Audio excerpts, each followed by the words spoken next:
Pronto, está aqui. Todo mundo está conseguindo visualizar a apresentação? Sim, professor. Então, a apresentação de hoje aqui, né, nós vamos falar da prática e manuseio de equipamentos de campo, né, para pesquisa mineral. Então, vamos falar dos equipamentos que nós vamos utilizar, estar utilizando nas nossas práticas de campo, tá? Então, primeiro de tudo, isso aqui a gente já falou várias vezes para vocês, né? Então, o trabalho de campo ele é essencial, tá? Para qualquer atividade que seja relacionada à geologia, né? Então, a mineração sempre vai exigir que a gente faça um trabalho de campo, tá? Tem um ditado antigo, né, tanto da mineração quanto da geologia, que diz o seguinte: a gente não tem mina na cidade, né? Então, vocês não têm aqui dentro da cidade como fazer um trabalho mais detalhado, a gente não tem disponível, né? Se a gente quer estudar mesmo a geologia, fazer pesquisa mineral, a gente vai ter que se afastar, a gente tem que ir para o campo, a gente tem que ir para áreas remotas para poder fazer esse tipo de trabalho, né? Então, a primeira coisa que é feita, tá, dentro da pesquisa mineral, né, como vocês já estão cansados de ouvir a gente falar, é a geologia, né, o mapeamento geológico. Então, a gente precisa primeiro mapear o que tem, o conteúdo geológico da nossa região de interesse, tá? Para a partir daí, depois que eu tenho tudo mapeado, aí eu vou conseguir fazer a minha análise em cima daquilo, tá? Para encontrar as áreas que são de maior interesse econômico para futuramente a implantação de projetos de mineração. Mas tudo começa com o mapeamento, tá? Então, esse mapeamento ele vai envolver sempre uma série de preparações, né? Seja a preparação logística, né? Como é que eu vou fazer o acesso, como vai ser meu deslocamento para a área e dentro da área, né? A seleção de equipamentos e materiais de campo que vão ser necessários para poder desempenhar esse trabalho, desempenhar essa função, né? Então, quando a gente fala disso, o primeiro equipamento que a gente vai ter em mãos, a primeira ferramenta que vocês vão utilizar em trabalho de campo é a bússola de geólogo, tá? Então, vocês já viram algumas bússolas lá no instituto, tá? A gente vai ter alguns modelos de bússola que eu vou explicar para vocês aqui como funcionam e para que servem os elementos de cada uma dessas bússolas. A primeira bússola que a gente vai trabalhar é a bússola que a gente vai chamar a bússola do tipo Brunton, tá? Esse Brunton aqui, isso aqui é uma marca, tá, pessoal? Então, quando a gente fala bússola tipo Brunton, são todas as bússolas que tem esse modelo aqui, ó, esse formatozinho que vocês estão vendo aqui, tá? Essa preta é uma bússola chinesa, tá? Uma marca chinesa que fabrica uma bússola mais barata, mas ela tem todos os elementos que contém numa bússola Brunton original, tá? A Brunton original, tem uma cor acinzentada, tá? Então eu vou mostrar depois uma imagem da Brunton original para vocês. Na verdade, eu posso mostrar agora, aqui só para a gente ver rapidinho aqui. Só para vocês verem como é que é a bússola, a Brunton mesmo, né? Então, tá aqui, ó. Estão visualizando aí? Sim.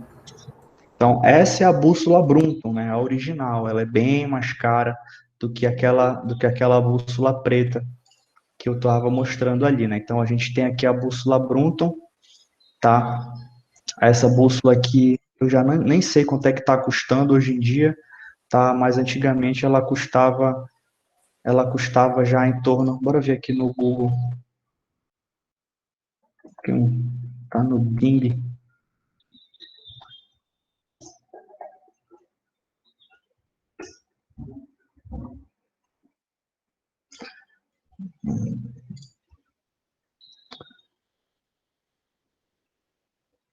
Ver se eu acho uma Brunton original aqui. Nem tem para vender aqui, tá em falta no mercado. Infelizmente eu não vou poder mostrar o valor da original. A última vez que eu vi, pessoal, essa bússola Brunton original aqui, tá? Essa daqui, ela estava em torno de 1.200 reais, tá, pessoal? Uma bússola dessa daqui custa tudo isso, tá? Ó, tá em falta. Uma loja que vende tá em falta, não tem. disponível. Não tem nem como mostrar o preço. Então, ela custava em torno de R$ 1.000.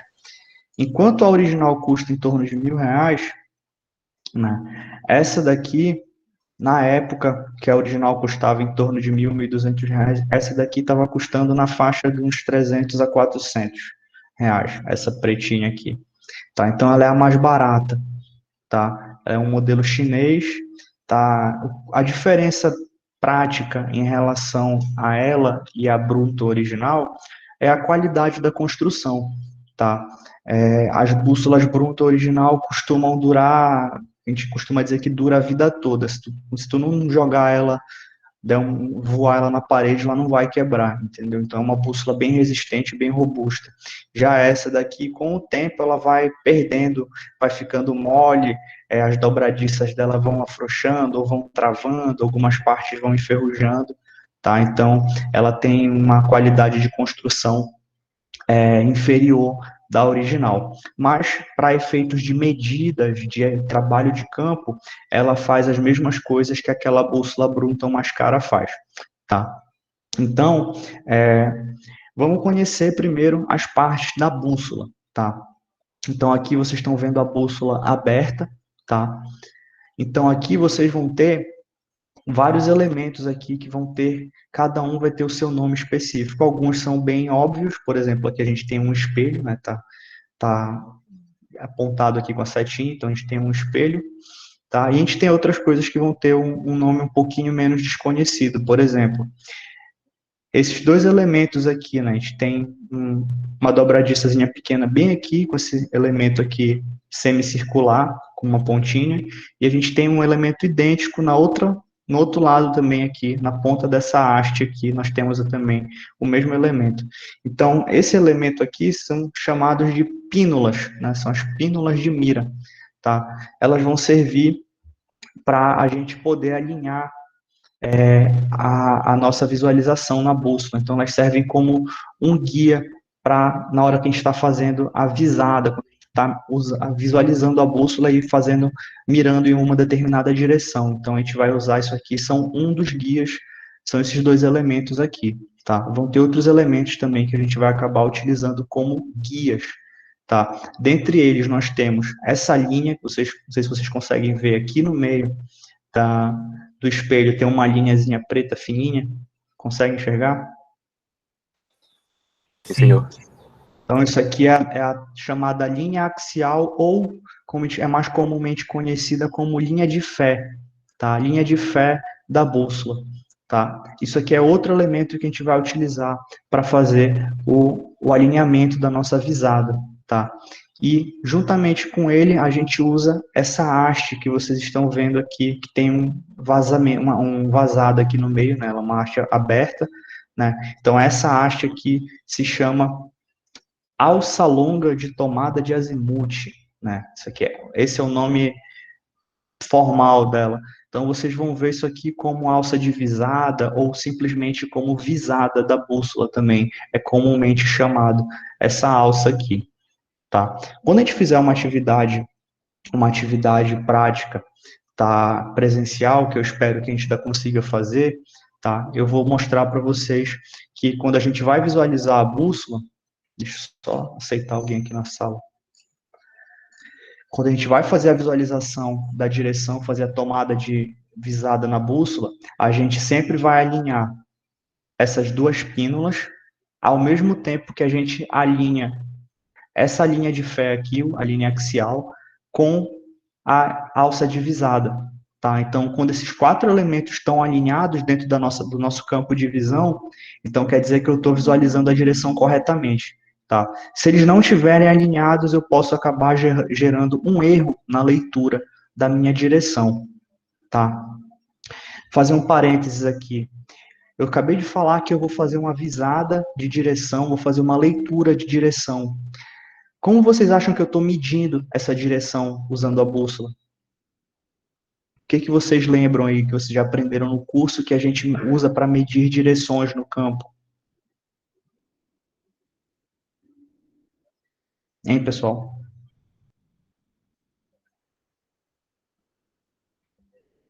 O azimuth, o rumo.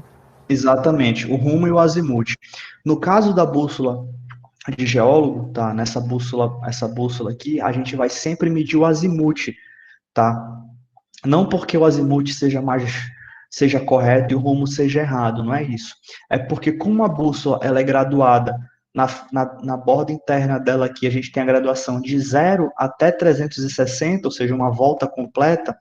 Quando a gente faz a leitura, ela já dá o valor para a gente da direção em azimuth, né? Então ela já dá em azimuth. Então, quando a gente está trabalhando com a bússola de geólogo, é mais fácil ler com o azimuth, tá? É por isso também que quando vocês vão ver trabalhos de campo, normalmente a gente faz trabalhos de campo, a leitura é toda em azimuth nos trabalhos, que vocês possam ler relatórios, porque é a leitura que a bússola provê para a gente, ela já dá essa leitura em azimuth, tá? Então, se eu já tenho um azimuth, eu não preciso fazer aquela conversão para saber qual seria o rumo, tá? Então, acaba que o rumo, hoje em dia, ele é até bem pouco utilizado, principalmente em trabalhos para empresas, que vocês não vão ver, dificilmente vocês vão ver alguém que use a notação de rumo, tá? Para fazer medidas de direção em trabalhos de mapeamento, tá? Porque o rumo acaba sendo um pouco mais trabalhoso de usar do que o azimuth nessas situações.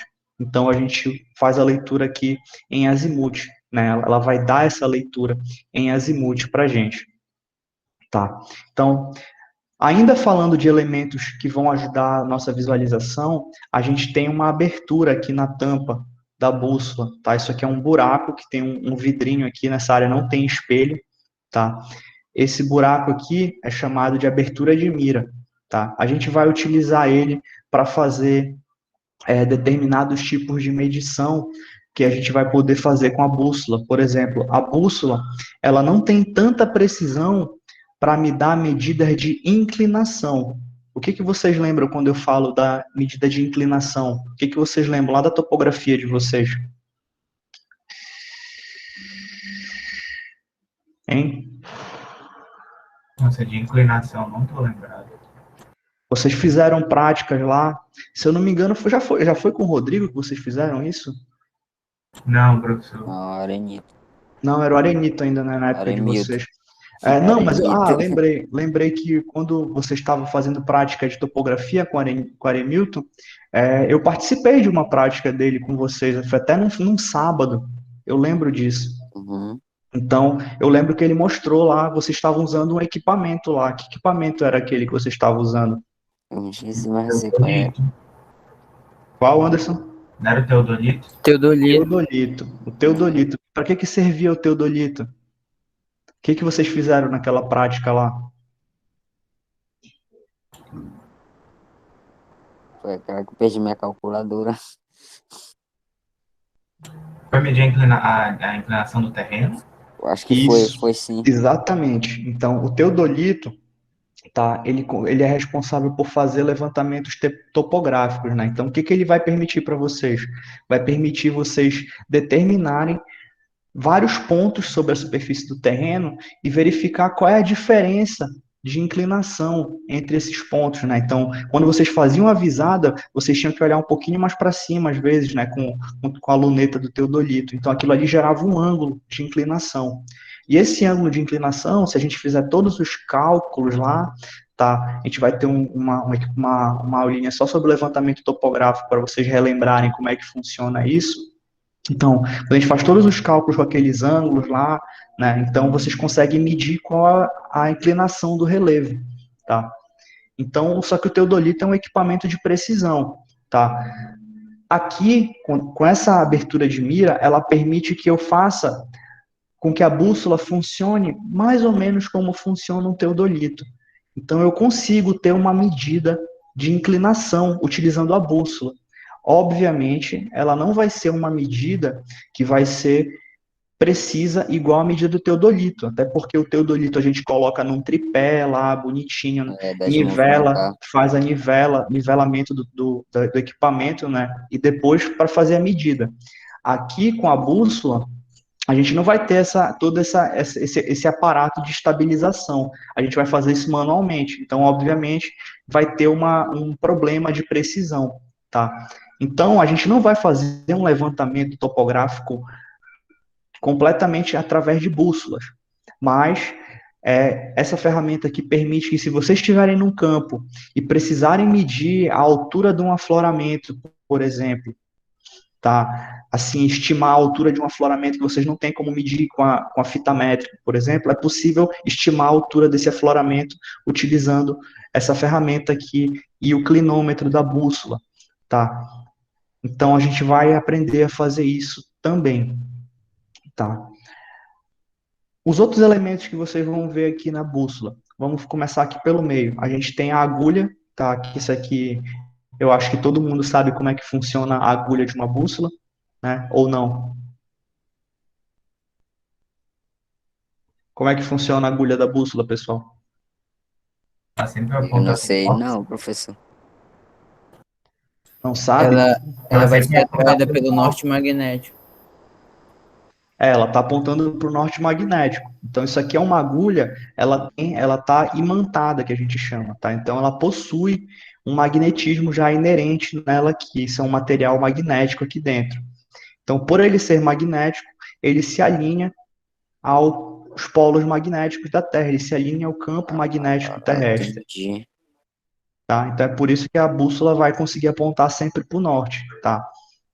Então, aqui a agulha, né, da bússola, então a gente vai ter sempre uma ponta de outra cor, né? Então a ponta branca e a ponta vermelha, né? Então a ponta vermelha é a ponta que está apontando para o norte sempre, tá? Então essa aqui, né, é nessa ponta vermelha que nós vamos fazer a leitura normalmente, tá? Mas, como vocês já viram também lá em topografia e cartografia, vocês viram que quando eu peço uma direção de rumo ou azimuth, né, tanto faz o lado que eu olhar. Por exemplo, se eu falar que eu estou fazendo uma medida que está a 30 graus, né, de azimuth, ou seja, é uma medida que está para nordeste, correto?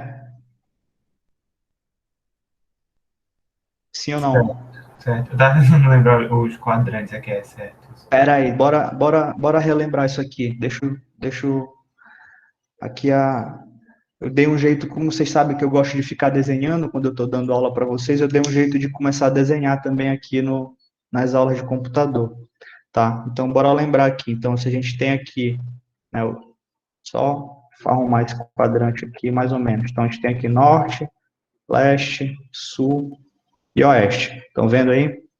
Sim. Então, se eu tenho aqui, ó, uma direção, essa direção aqui, ó, 30 graus. Então, eu tenho uma direção 30 a Z, 30 graus a Z, né? Ela é uma direção que está para que quadrante? No primeiro, não. Não, no segundo quadrante. NE, né? Então, uma medida para NE, correto? Certo. Isso porque eu apontei a bússola para cá, né? Eu estava, digamos que vocês estavam aqui em cima, né? Então, tá aqui vocês aqui, a cabecinha aqui. Esse é o Igor, que é baixinho, tá aqui. Aí ele apontou a bússola para cá e mediu 30 graus a Z. Se porventura ele tivesse olhado para o outro lado, ele ia fazer essa mesma medida nessa direção aqui. Sim. Correto? Então, se aqui tem 30, aqui também tem 30, né? Matemática, né? Então, Certo. 30, 30. Só que aqui, ó, 30 graus a Z é a mesma coisa do que eu pegar e dizer que eu tenho uma medida 210 a Z. Sim. Correto? Porque aqui é 180, então mais Uhum. 30, 210. Só que agora esse 210 ele tá para sudoeste, né? SW. É, mudou o rumo, né? Não, mudou só a direção. Mudou a direção. Isso, o sentido, no caso. Então, SW, né? Mas, na prática, isso é a mesma coisa. Então, quando vocês estiverem no campo, vai ser comum vocês estarem andando e vocês vão ver uma grande estrutura geológica aqui, uma grande falha, por exemplo, aqui. Aí vocês vão estar aqui em cima da falha para medir. Se vocês vão medir ela nesse sentido ou nesse, tanto faz, correto? A direção vai estar correta no mapa no final das contas. Então é para isso que a gente vai ter essa questão aqui da agulha, né? Então, a gente sempre dá preferência por ler ela na ponta vermelha, que é o que está apontando para o norte, né? Mas a gente pode ler também na ponta branca, que também não vai dar problema nenhum, vai dar o mesmo resultado, só que com o sentido oposto, mas não quer dizer que vai estar errado, correto? Tem como ajustar essa bússola, professor? Ajustar como? Tipo, declinação, essas coisas. Eu já ia falar nesse próximo elemento. Boa pergunta aí. E Então, professor, oi. depois que o senhor falar do Igor, eu pergunto. Tá.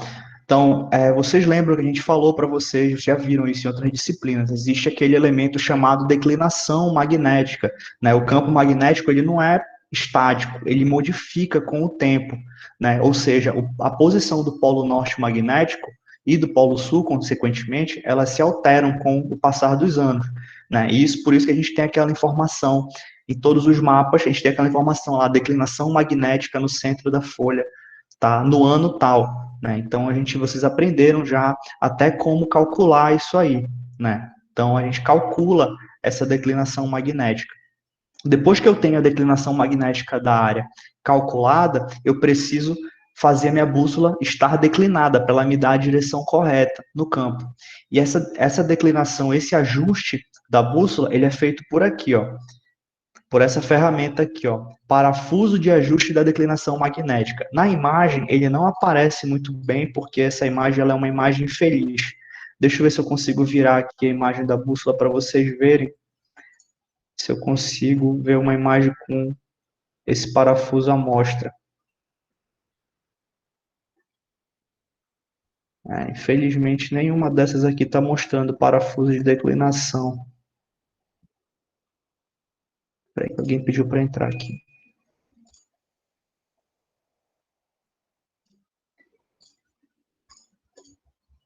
Nessa aqui dá para ver mais ou menos, ó. Vocês estão vendo bem aqui?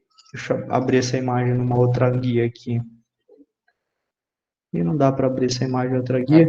Essa bolinha prateada Essa ou bolinha a bem aqui, preta? ó. Não, bem aqui, ó. Tá vendo que tem Ah, um deu de parafuso na ver lateral?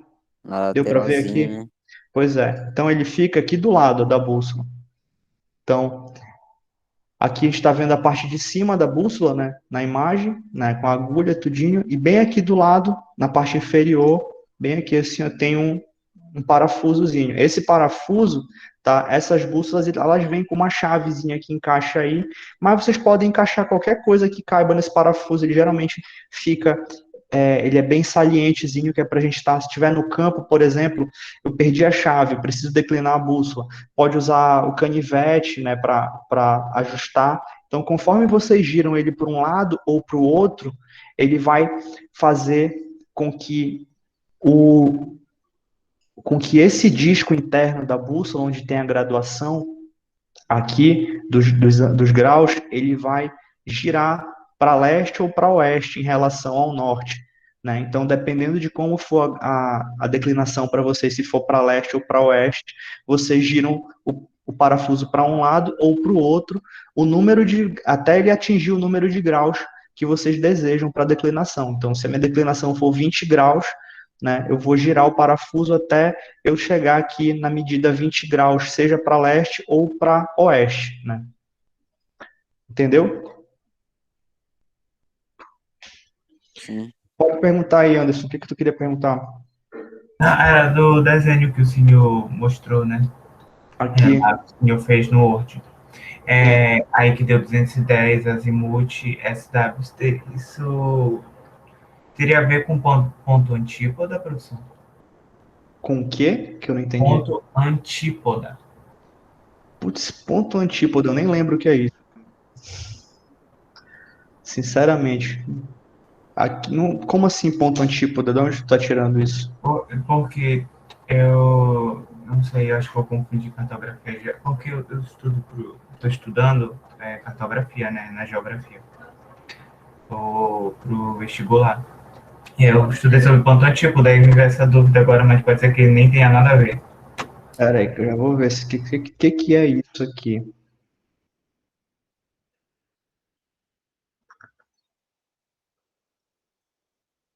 Ah, tá. Então, não tem a ver com ponto antípoda, não. Ok, Entendeu? Porque aqui, no caso, o antípoda ele vai ser um local na superfície da Terra localizado diretamente oposto ao outro. Entendeu? entendi, professor. João, Pois é. esse conceito aqui que você colocou, Mas tá? pode IE ser. 30 graus e Fala. SW aqui 210 graus. Esse é o ponto antípoda.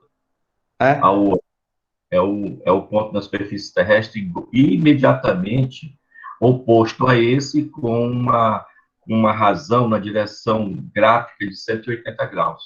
Ah, então pronto, tá aí. Respondido pelo professor Vanderlei aí, Anderson. Obrigado. Professor, tem como, tipo, paralisar essa agulhinha da bússola? Ou algo Tem, do tipo? tem.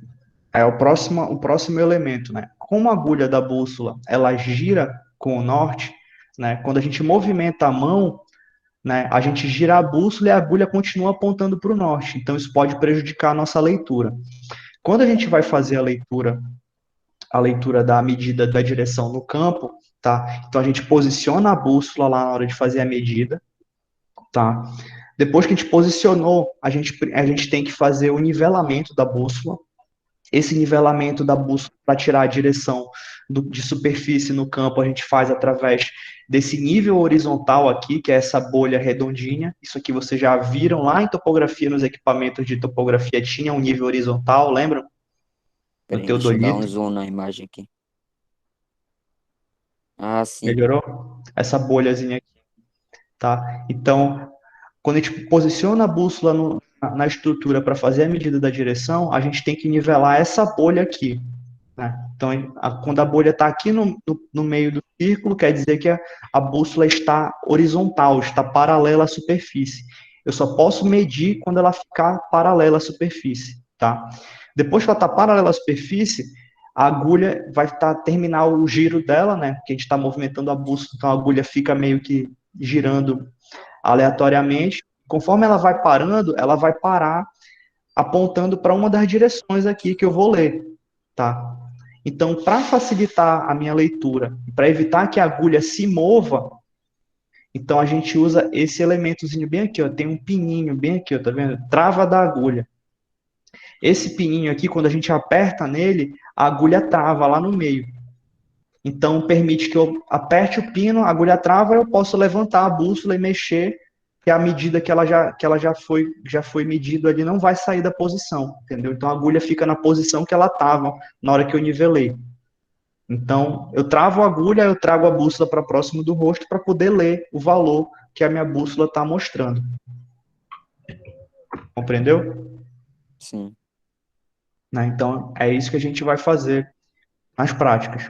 E por último, tá, a gente tem uma ferramenta chamada clinômetro, tá, que eu citei agora há pouco aqui.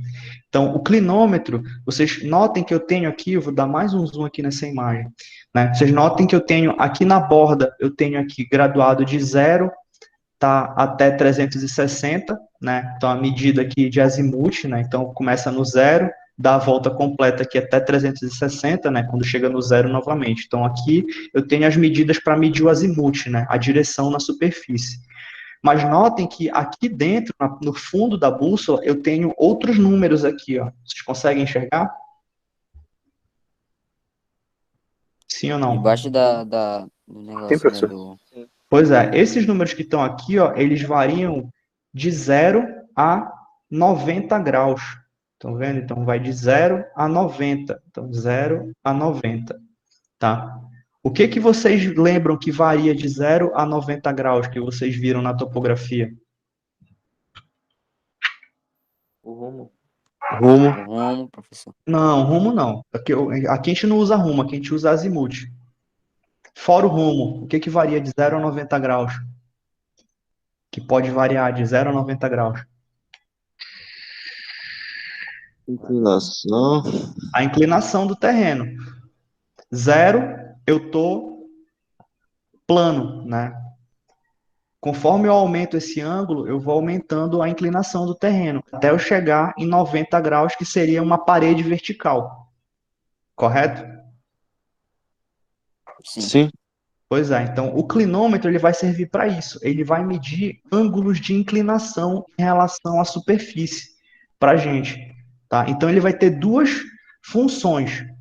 A primeira, eu já falei anteriormente, que ela não é tão utilizada por nós no campo, mas ela pode ser de grande utilidade, que é quando eu uso essa abertura de mira aqui, tá? Combinada com a alça longa divisada e o clinômetro, eu consigo tirar uma medida de inclinação no terreno com isso. Ou seja, eu consigo medir quanto um terreno está subindo ou descendo, por exemplo, tá? Ou eu consigo medir a altura de um afloramento através do teorema de Pitágoras. Vocês lembram como é que faz isso? O teorema de Pitágoras. Como é que eu faço para medir uma altura? A sim, o quadrado da hipotenusa é igual a soma dos quadrados dos catetos. Mas olha só, como é que vai funcionar isso? Imagina que vocês estão aqui, ó, está no campo, aí tem um afloramento enorme aqui, tá? E vocês estão aqui, ó, vocês são pequenininhos aqui, como é que vocês vão medir a altura desse afloramento? Tá? Então, como é que eu meço a altura desse afloramento se eu não tenho como usar uma fita métrica aqui para saber qual a altura do afloramento? Como é que eu poderia fazer isso? Quando a gente usa o clinômetro da bússola, a gente vai ter algumas informações, né? Então, a primeira informação que eu posso ter, eu consigo medir essa distância aqui, ó, pessoal. A distância de onde eu estou até o afloramento, essa distância aqui, tá? Eu vou chamar isso aqui de A. Essa distância A eu consigo medir, seja com uma trena, tá? Ou utilizando passo duplo, que vocês já aprenderam a fazer passo duplo, lembra? Sim. Pois é, então eu posso medir isso aqui com passo duplo. Então eu tenho como saber a distância do meu ponto de observação até a parede do meu afloramento. A segunda coisa que eu tenho de informação é a minha altura, eu sou observador.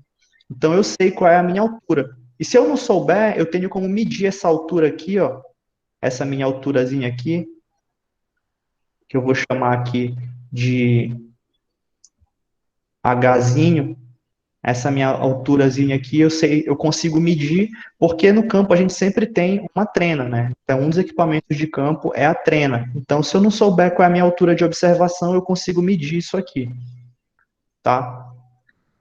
Então, essa informação eu já tenho. O que que eu quero saber? Eu quero saber qual é a altura do afloramento. Então, o meu afloramento, ele vai estar para cá aqui, até aqui assim mais ou menos. Isso aqui eu vou chamar de H', tá? E a outra coisa que eu consigo saber, se eu tiver uma bússola aqui na mão, olha, usar a bússola aqui, esse pontinho preto vai ser a minha bússola, tá? Usando essa ferramenta aqui, da abertura de mira, o clinômetro e a alça divisada, eu consigo medir isso aqui, pessoal. Então eu consigo pegar e ter uma noção, se eu pegar e visar, fazer a visada nesse sentido aqui, ó, até o topo do meu afloramento, tá? E eu tenho aqui a horizontal. Com aquela ferramenta, eu consigo ter esse ângulo aqui, um ângulo θ qualquer que eu não sei qual é.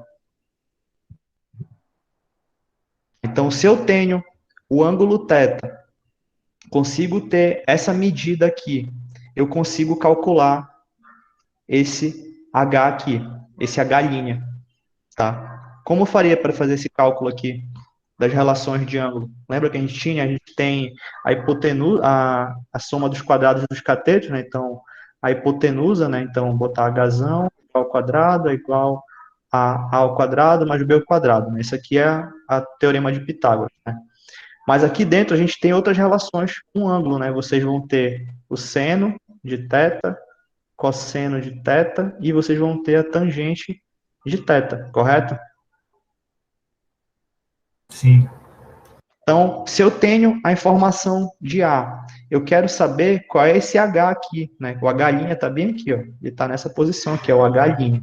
É a mesma altura que eu tenho ali, eu tenho aqui. Que informação eu posso usar? Usando o cateto A, o cateto H' e o e o meu ângulo. Qual dessas três aqui eu consigo usar para calcular isso? O cateto A e o cateto H' é tangente. Tangente. Então, eu vou usar, nesse caso aqui, a tangente do ângulo. Então, eu meço o ângulo, digamos que aqui deu, sei lá, 30 graus. 30 graus. Né? Eu meço o ângulo, então, né, a tangente de θ vai ser igual ao cateto oposto, H', dividido pelo cateto adjacente. Tá? O cateto adjacente eu consigo medir. Então, digamos que ele tenha aqui 20 metros, um exemplo. A tangente eu disse que era tangente de 30. Então, tangente de 30 é igual a H' sobre 20. Né? Essa conta vai ficar assim, 20 vezes a tangente de 30, que eu não lembro de cabeça, é igual a De 3 H'. sobre 3. Quanto? Raiz de 3 sobre 3. Raiz de 3 sobre 3. Então, 20 raiz de 3 sobre 3. Né? Então, faz essa conta aí, eu tenho aquela altura ali em metros. Tá? Então, com isso aqui no campo, a gente consegue fazer um cálculo. Consegue descobrir a altura de um afloramento, né? Aqui eu tenho a altura desse pedaço aqui. Para saber a altura total, é só eu somar o H' mais o Hzinho, que é a minha altura de observação. Eu preciso somar isso aqui, tá, pessoal? Para ter a altura até a base do afloramento. Tá? Então, soma tudo isso, eu vou ter a altura total do meu afloramento. Então, isso é uma maneira de utilizar o clinômetro, calcular uma altura de um afloramento, ou então calcular uma variação de relevo, né? Se vocês estiverem andando num terreno que seja muito acidentado, né, por exemplo, vocês podem ir andando aqui no terreno e vão fazendo várias medidas aqui, vão fazendo várias visadas aqui. A gente tem uma prática sobre isso, a gente faz uma visada aqui, tira um valor, aí faz outra visada aqui, tira outro valor, aí faz uma visada para cá, vai tirando o valor, e assim por diante. Né? Então, a gente consegue fazer medidas no campo para conseguir fazer um perfil topográfico só com base nas medidas tiradas no clinômetro da bússola. Tá? Então, essa é uma das funções dele, tá? Que ela tem bastante utilidade. A outra função é quando a gente vai fazer medidas de estruturas e camadas geológicas. Isso aqui a gente já falou também com vocês. Fale, prof. Prof, a tangente de 30, tá? Ela dá 0,48. 0,48. Isso.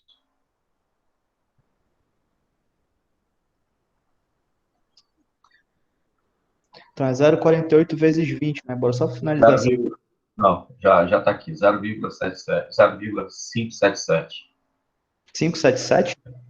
É, O que é tangente de 30, isso, né? tangente de 30. Pois é, vezes 20 seria 11,54, né? 11 metros e meio. Esse aqui seria igual a 11,54 metros. Digamos aqui que a minha altura de observação, eu tenho 1,76 m, a minha altura de observação é mais ou menos 1,66 m de altura, que é a altura onde estão os meus olhos, aproximadamente. Tá? Então, é 11,54 mais 1,66, mais 1,66. Então, a altura total desse afloramento aqui seria de 13,2 metros, tá? Então, só para vocês terem uma noção aí de como a gente usaria para fazer esse cálculo. Tá ok? Ok. Tá, vamos voltar aqui. Então, pessoal, esse clinômetro da bússola ele vai servir para isso, tá? Para medir essas variações de inclinação no terreno. Então, aqui eu dei o exemplo de fazer um levantamento topográfico. Eu vou aproveitar esse desenho aqui para a gente fazer outra coisa nele. Deixa eu apagar só essas linhas aqui para não atrapalhar. Opa, fiz besteira.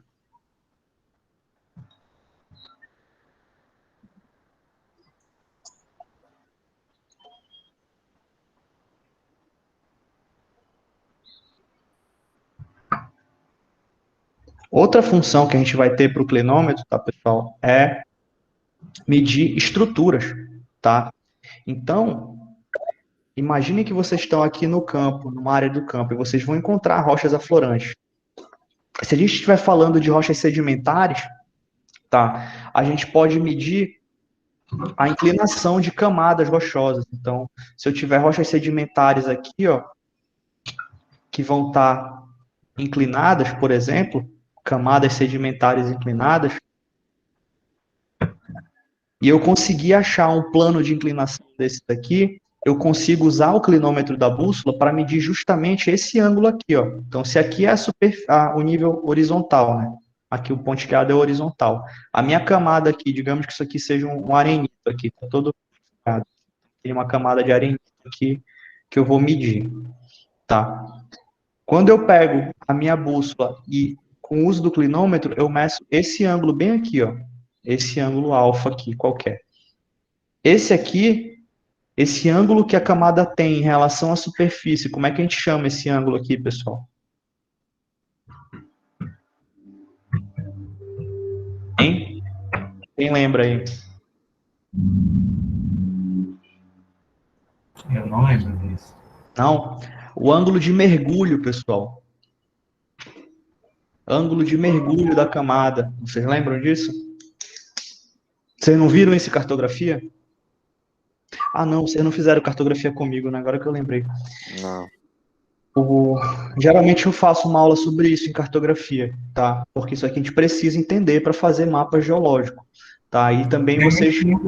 Nós estudamos sensoramento remoto com o senhor e geoprocessamento, aí topografia com o professor Arimilton e cartografia geológica com o senhor.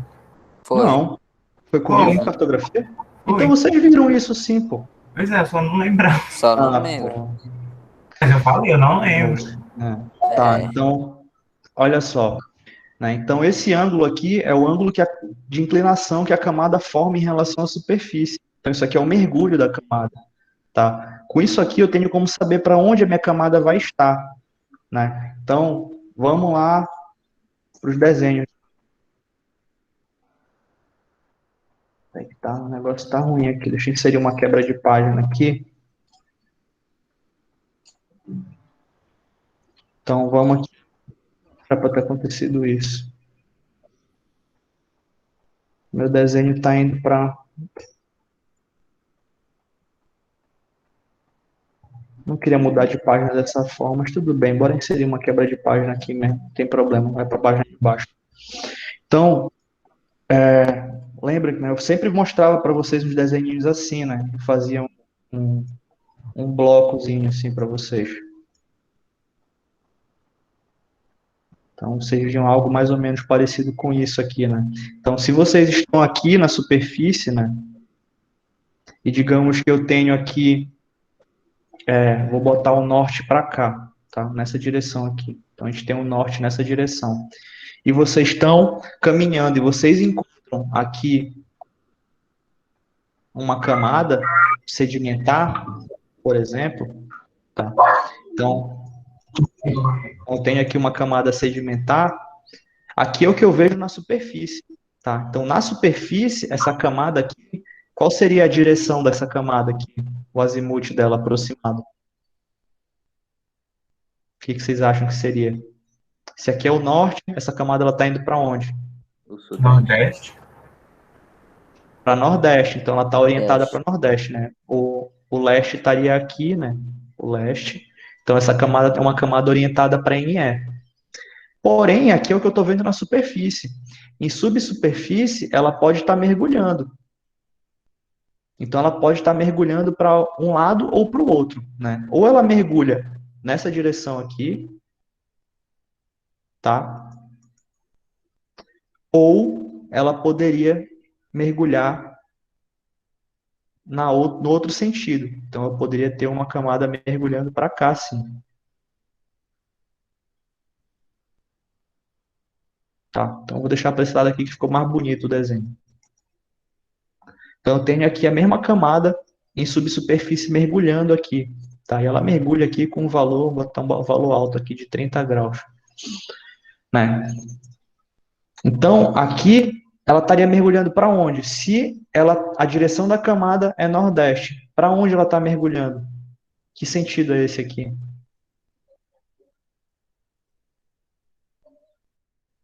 Hein? Vou fazer aqui para vocês entenderem melhor. Então, eu tenho aqui norte, né? Leste, sul, oeste. Vou desenhar aqui a camada. Minha camada está mais ou menos assim, né? Então, eu tenho aqui a minha camada. A camada tá para nordeste. Isso aqui a gente já sabe. Ela está mergulhando para que lado aqui, pessoal? Para que quadrante seria esse mergulho de 30 graus aqui? Hein?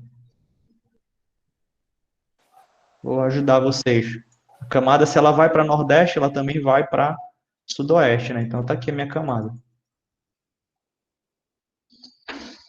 Essa é a direção principal da minha camada. Agora, para onde ela mergulha?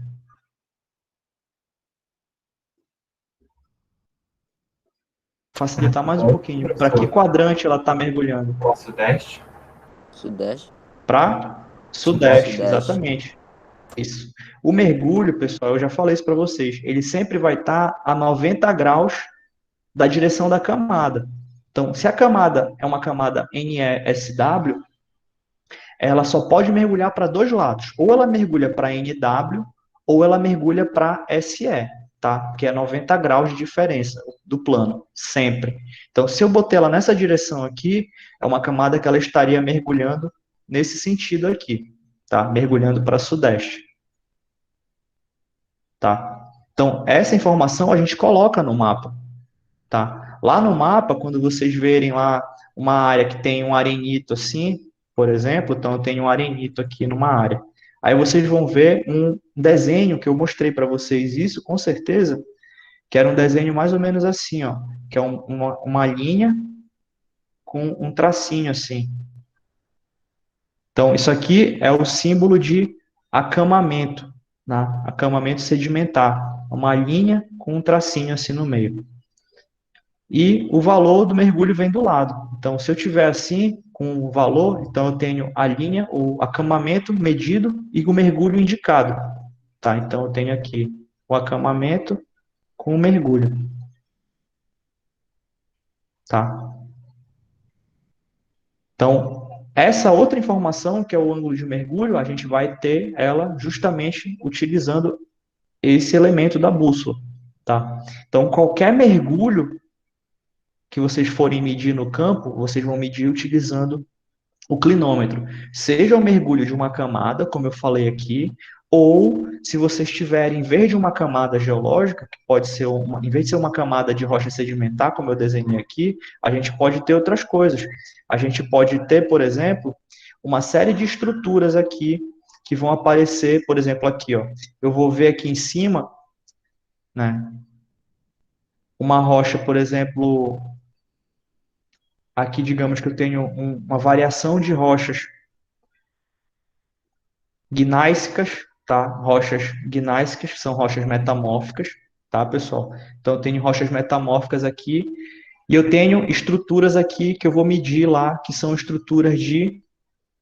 O que eu tenho no gneiss? Qual é uma estrutura metamórfica que aparece lá? Vocês lembram o nome? Hein, pessoal? Bandada? Bandamentos. E qual uma outra estrutura que aparece também em rochas metamórficas? Que vocês veem muito lá no xisto. Xistosidade? Xistosidade é que tipo de estrutura é uma xistosidade? São camadas, alguma coisa assim. Folhamento. Camada não, é foliações. Isso, conheço. Essas estruturas que a gente vê, sejam bandamentos ou foliações, tá? Elas são estruturas que elas têm penetratividade. Então, a gente vê na superfície elas e elas acontecem embaixo também. Elas continuam. Então, por exemplo, vou pegar essas que eu desenhei mais grossas aqui, tá? Aqui, nessa primeira, eu vi que ela tá desse jeito aqui, ó. Ela tá mergulhando para cá,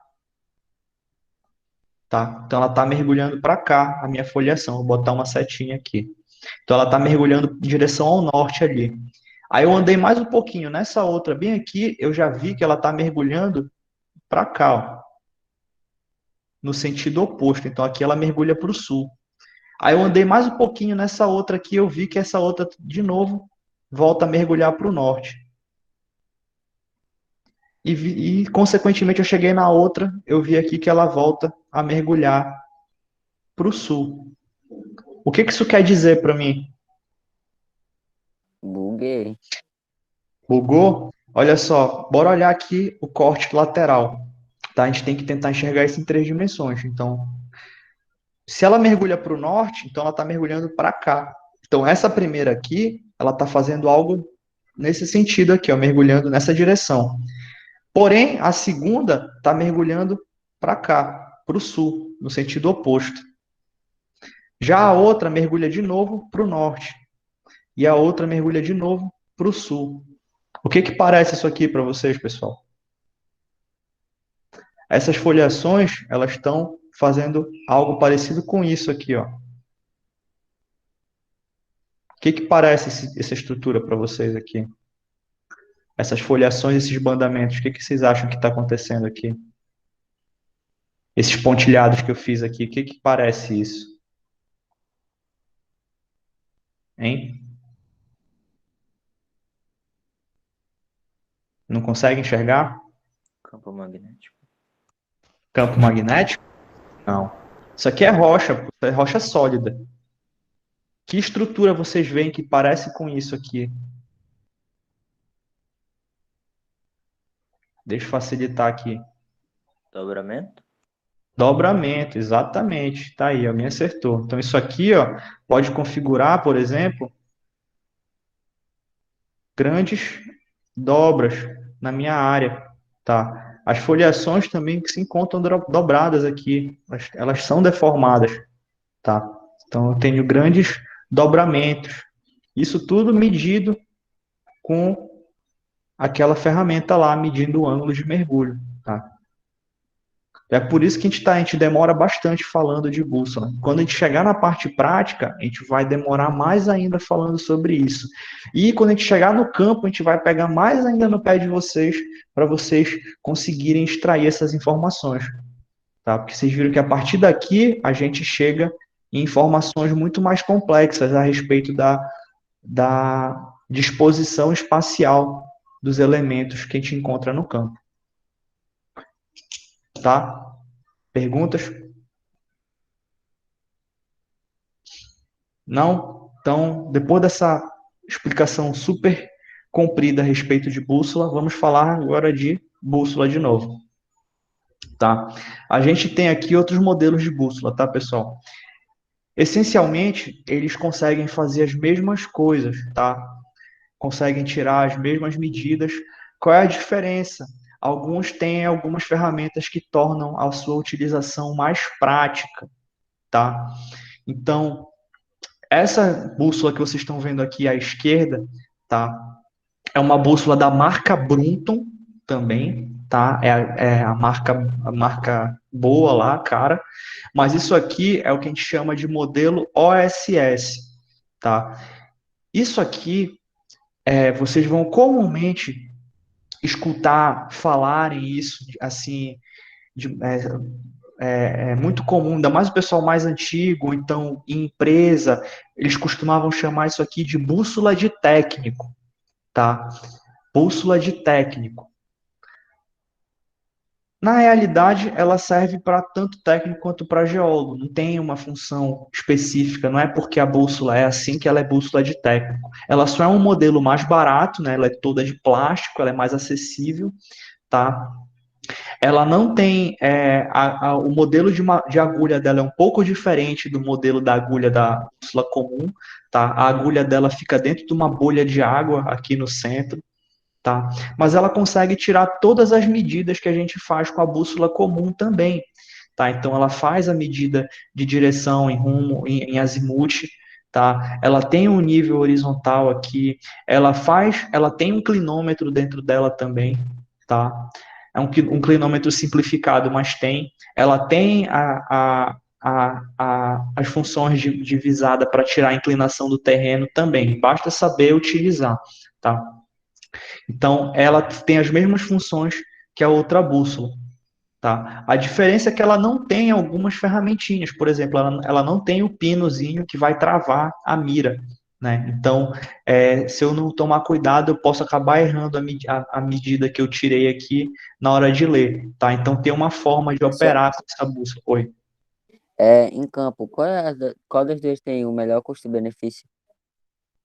Custo-benefício.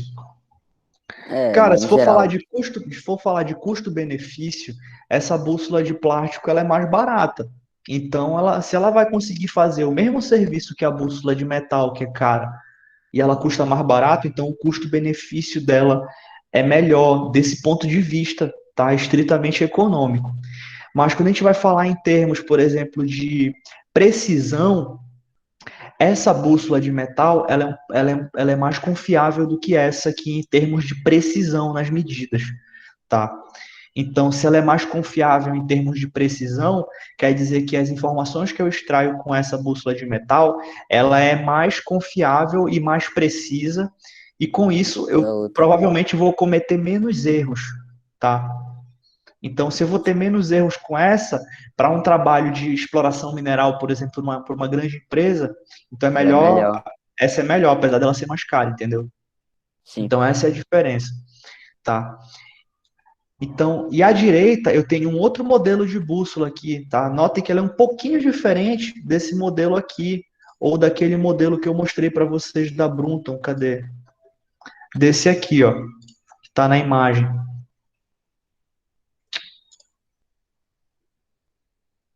Tá? Ela é um pouquinho diferente desse modelo, né? Ela tem um elemento aqui na lateral, tá? Esse aqui já é um modelo um pouco mais caro, digamos que seja uma evolução desse aqui, tá? Esse aqui é o modelo básico, e esse aqui é um modelo um pouquinho mais avançado, tá? A diferença é que esse modelo aqui, ele permite que eu faça as medidas de mergulho de maneira mais rápida, tá? Isso aqui vai servir para me dar o ângulo de mergulho lá de maneira muito mais rápida do que eu faria normalmente usando o clinômetro. Essa daqui também tem um clinômetro, eu posso fazer a medida usando o clinômetro, mas ela tem essa ferramentinha aqui que permite eu agilizar o trabalho. Então, para fazer um trabalho que eu sei que eu vou precisar tirar muitas medidas, seja um trabalho de geologia estrutural ou um trabalho de geologia sedimentar, que eu preciso medir mergulho de camada, essa bússola aqui, ela vai deixar o trabalho mais simples, tá, do que aquela anterior que eu mostrei para vocês. Mas, no geral, as ferramentas são as mesmas, os elementos são os mesmos, tá? Então, não tem muito o que se falar, é só um modelo diferente. Essa aqui é outra bússola também, é a bússola do tipo Silva, tá? É também, assim como essa que eu mostrei aqui, tá? O pessoal também chama muito isso aqui de bússola de técnico, tá? Mas, na realidade, a diferença dela aqui é que ela tem algumas outras funções que não estão diretamente ligadas com a bússola de geólogo, tá? Por exemplo, ela tem aqui, ó, algumas funções, ela tem algumas réguas aqui e ela tem régua de escala, estão vendo? Então, isso aqui é uma bússola cartográfica também, misturada com as informações de geologia, que eu posso ter a informação do clinômetro e a direção, tá? Então, isso aqui, tá, vai servir também para trabalhar em cima do mapa, plotando pontos, tá? Então ela tem uma função a mais do que a bússola Brunton, né? A Brunton não faz isso, ela não tem essas réguas de mapa, de escala. Isso aqui é uma lupa, tá, pessoal, que a gente usa, dá para usar em cima do mapa para plotar os pontos, para trabalhar, então para riscar no campo. Essa bússola aqui, ela tem também as suas funções, né? Assim como aquele outro modelo, a agulha dela fica dentro de uma área, uma cápsula aqui de líquido, né? Dentro de uma bolha, né? E o resto, ela tem as mesmas funções. Ela tem um espelho, ela tem uma linha de fé aqui para fazer a visada, ela vai ter uma abertura para fazer a mira do clinômetro, se quiser utilizar o clinômetro, ela vai ter aqui é, as funções do clinômetro aqui dentro, as funções do azimuth aqui na borda, tá? Então, tudo que a gente pode fazer com a bússola de geólogo, a gente também pode fazer com essa aqui. Inclusive, a gente consegue também utilizar, botar, escolher a declinação magnética, né? Então, aqui, para declinar essa bússola, basta eu pegar aqui, estão vendo que tem, parece uns dentezinhos aqui na borda? Então, aqui, se eu segurar aqui e girar, eu consigo girar todos esses números aqui. Então, eu consigo ajustar a declinação da bússola também para a minha área de trabalho. Então, é uma bússola mais simples de ser utilizada. De novo, assim como aquele outro modelo, o que que ela perde para a bússola de geólogo padrão, aquela de metal, né? Esse tipo de agulha que fica imersa no líquido, às vezes ela não dá uma precisão tão boa quanto aquela outra da bússola bruta, tá? Então, é só a questão de variar em termos da precisão da nossa leitura. Deixa eu ver se tem mais alguma. Por último, aqui, mas não menos importante, a gente tem outra bússola aqui, que essa aqui é a bússola mais cara que tem, tá? Essa aqui é a bússola que a gente vai chamar do tipo CLAR, tá? Essa bússola é uma bússola específica para trabalhos de geologia estrutural, tá? Ela é específica para trabalhos de geologia estrutural. Ela é bem mais cara do que a bússola que a gente trabalha da Bruton, tá? Deixa eu ver se eu tenho como mostrar um valor para vocês, é só para vocês terem uma ideia.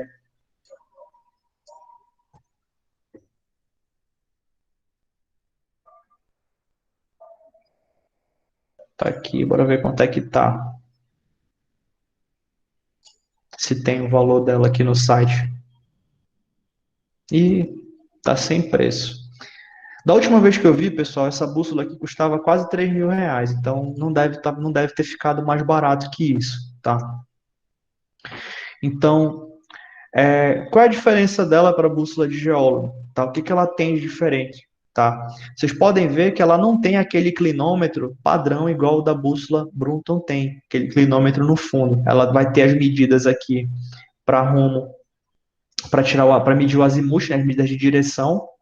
Ela tem um botão para travar a agulha, ela tem uma bolha para nivelar horizontalmente na hora de tirar a medida, e ela tem aqui uma escala vertical que vem aqui na tampa, tá? Então aqui é a referência de medida dos ângulos verticais. Então essa bússola aqui, ela é uma bússola indicada para trabalhos de geologia estrutural. Por quê? Porque é um trabalho que eu vou precisar tirar muitas medidas no campo.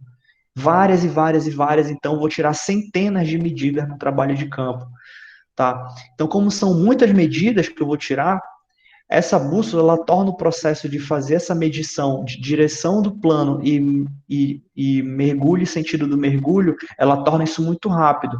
Basta eu encostar ela no floramento, nivelar, eu já faço a leitura aqui, já faço a leitura do ângulo de inclinação da estrutura aqui, porque essa tampa aqui, eu encosto ela na estrutura e eu consigo medir o ângulo de mergulho daquela estrutura. Tá? Então, essa bússola já permite que a gente faça isso de maneira praticamente automática, né? Diferente da operação da bússola normal Brunton, que eu tenho que fazer ajuste de bolha, nivelar, e demora mais para medir. Aqui, isso aqui fica bem mais rápido. Então, ela é uma bússola indicada para esse tipo de trabalho. Tá? Perguntas? Agora não. Estou cansando já, peraí. Se bem que já vai dar 9 horas, né? Próximo equipamento que vocês vão ter, Desse vocês já daí eu tenho conhecem. aqui. Caderneta de campo, tá? Então tem vários modelos aqui de caderneta. Essa aqui é a caderneta que a SBG vende, né? Então a gente consegue comprar isso aqui pelo site da Sociedade Brasileira de Geologia. Então, o modelo padrão, ela tem na traseira dela tem aqui uma réguazinha em centímetros, né? Tem uma escala para a gente fazer medidas, tirar fotografia no campo, né? Então, se eu tenho um afloramento, eu tenho aqui uma escala e uma seta norte aqui indicada, né? Então, eu oriento, eu boto a caderneta lá no afloramento, aponto para a direção do norte e faço a foto do afloramento, faço a foto orientada, né? Então, tem várias funções. Fora que vocês já devem ter visto que dentro da caderneta, nas páginas lá do final, eu tenho vários elementos que vocês já utilizaram ao longo do curso, né? Então, vocês têm o diagrama de Stracaizen, vocês têm o diagrama de faces metamórficos, então, ela também serve como uma consulta para o geólogo na hora do trabalho de campo, né? Então, a gente vê alguma coisa lá no campo, aí a gente, pô, eu vou plotar essa rocha aqui, vou usar os tracais rapidinho. Ah, essa rocha aqui deve cair aqui, deve ser um grano de diorito, pelo que eu estou observando aqui. Então, se vocês não lembrarem o nome da rocha, vocês têm as informações também lá atrás da caderneta. Fora isso, tem escala de granulometria, tem aquela parte para, eu me esqueci como é que chama, mas para definir se a rocha é leucocrática, holomelanocrática, enfim, que vocês viram lá em petrografia, né, em rochas ígneas, né, fazer o percentual de máficos da rocha, né, visual. E aqui tem um outro modelo. Isso aqui é o mesmo tipo de caderneta, tá? Isso aqui é uma importada, tá? A diferença dela para essa daqui é que esse modelo específico que eu botei a foto aqui é um modelo que é à prova d'água, tá? Então a capa dela é emborrachada e as folhas dela são especiais, dá para tu escrever na chuva e o papel não estraga, entendeu? Então, Oxi. então a função dela é essa, porque como a gente vai para o campo, se chover, precisa anotar, tu vai molhar toda a tua caderneta, vai borrar, e essa daqui, ela é a prova d'água, então o papel dela é um papel diferente, tá? Então ele não borra, não estraga, caso ele pegue chuva. Óbvio, se vocês jogarem ela dentro d'água, provavelmente ela vai perder informações, vai apagar o que tiver no papel. Provavelmente ela não vai estragar, mas vocês vão perder informações. Agora, em relação à chuva, ela não vai causar tantos problemas aqui, dá para trabalhar com ela na chuva tranquilamente. Tá? Então esse é um outro modelo de caderneta. Oi? Na na nossa prática profissional, não tem problema o tipo de caderneta, né? Não. Assim, se possível, como eu falei, a gente gostaria que vocês usassem essa daqui, porque além dela ter essas informações que eu dei para vocês, dentro as folhas padrão dela, também a gente já tem uma padronagem específica. Então a gente tem folhas comuns, né, para pautadas, para vocês escreverem, fazerem a descrição do que vocês estão vendo. Vocês têm ao lado da folha comum, vocês vão ter uma folha totalmente em branco para fazer algum tipo de desenho ou um esquemazinho que vocês tenham visto no afloramento.